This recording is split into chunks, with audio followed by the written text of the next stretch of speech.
നമസ്തേ. Indian grand Mufti എന്നറിയപ്പെടുന്ന കാന്തപുരം അബൂബക്കർ മുസ്ലിയാർ പ്രധാനമന്ത്രി നരേന്ദ്രമോദിയെ ഡൽഹിയിൽ ചെന്ന് കണ്ട് സംസാരിച്ചിരിക്കുന്നു. കഴിഞ്ഞ ആഴ്ച എന്നോണം കേരളം സന്ദർശിച്ച പ്രധാനമന്ത്രിയെ എന്തുകൊണ്ടാണ് അപ്പോഴൊന്നും കാണാൻ ശ്രമിക്കാതെ ഡൽഹിയിലേക്ക് ചെന്ന് കണ്ടത്? ആ അടിയന്തര സാഹചര്യം എന്താണ് എന്നൊന്നും നമുക്ക് അറിഞ്ഞുകൂടാ. ഏതായാലും അവർ തമ്മിൽ കണ്ടിരിക്കുന്നു, സംസാരിച്ചിരിക്കുന്നു. ശരീരഭാഷയിൽ വളരെയേറെ സൗഹൃദമുള്ള ആ ഒരു സംഭാഷണമാണ് നമ്മളൊക്കെയും കണ്ടത്. ഏതായാലും SIR-നെ കുറിച്ചും വഖഫിനെ കുറിച്ചുമൊക്കെ ചർച്ച ചെയ്തു എന്നുള്ളതാണ് കാന്തപുരം തന്നെ പിന്നീട് പറഞ്ഞിരിക്കുന്നത്. അതിനുശേഷം മുസ്ലിയാർ പുറത്തിറക്കിയ പ്രസ്താവന ഇന്ത്യയിൽ മുസ്ലിങ്ങൾക്ക് ഭീഷണിയില്ല എന്നുള്ളതാണ്. കേൾക്കണം. കാന്തപുരം അബൂബക്കർ മുസ്ലിയാർ പറഞ്ഞിരിക്കുന്നു, മോദിയുടെ കീഴിൽ ഇന്ത്യയിൽ മുസ്ലിങ്ങൾക്ക് ഭീഷണിയില്ല എന്നുള്ളത്.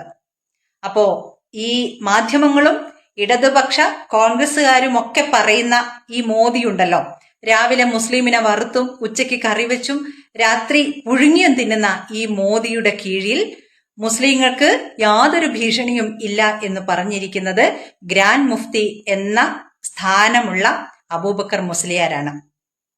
ഇത് ഏതെങ്കിലും മീഡിയ ചർച്ച ചെയ്തോ? എവിടെയോ ഒരു വാർത്തയായി വന്നു പോയി എന്നുള്ളതല്ലാതെ ഒരു മീഡിയയും ചർച്ച ചെയ്യുന്നത് കണ്ടില്ല. നേരെ മറിച്ച് കാന്തപുരം ആ കൂടിക്കാഴ്ചയ്ക്ക് ശേഷം മോദിക്ക് കീഴിൽ ഇന്ത്യൻ മുസ്ലിങ്ങളൊക്കെയും ഭയങ്കര പ്രശ്നത്തിലായിരുന്നു എന്നാണ് പറഞ്ഞിരുന്നെങ്കിൽ എന്തായിരുന്നു ഇവിടെ ഇന്നത്തെ പുകില്? സിനിമാ നടന്മാർക്കൊക്കെ നട്ടലിൽ കൂടെ മരവിപ്പ് കയറിയനെ.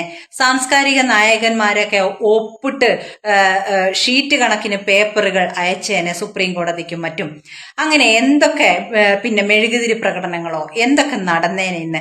പക്ഷേ ഇതിപ്പോ മുസ്ലിങ്ങൾക്ക് ഭീഷണി ഇല്ല എന്നാണ് പറഞ്ഞത് എന്നുള്ളത് കൊണ്ട് പലരുടെയും കച്ചവടം കൂട്ടിപ്പോവും. ഇവിടെ രാഷ്ട്രീയമൊക്കെ നിലനിൽക്കുന്നത്, മതവും ഒക്കെ നിലനിൽക്കുന്നത് ഇരവാദത്തിന്റെ മുകളിലാണ്.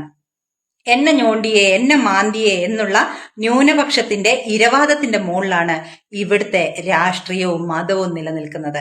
അതില്ലാതാക്കുന്ന ഒരു ചർച്ചയും ഒരു മാധ്യമവും ഒരു രാഷ്ട്രീയക്കാരനും നടത്തില്ല എന്നുള്ളതാണ് വാസ്തവം. ഇത് മനസ്സിലാക്കേണ്ടത് വോട്ട് ചെയ്യുന്ന സാധാരണക്കാരനാണ്, പ്രത്യേകിച്ച് കേരളത്തിലെ ഹിന്ദുക്കൾ. രാഷ്ട്രായ സ്വഹ ഇദം നമമ.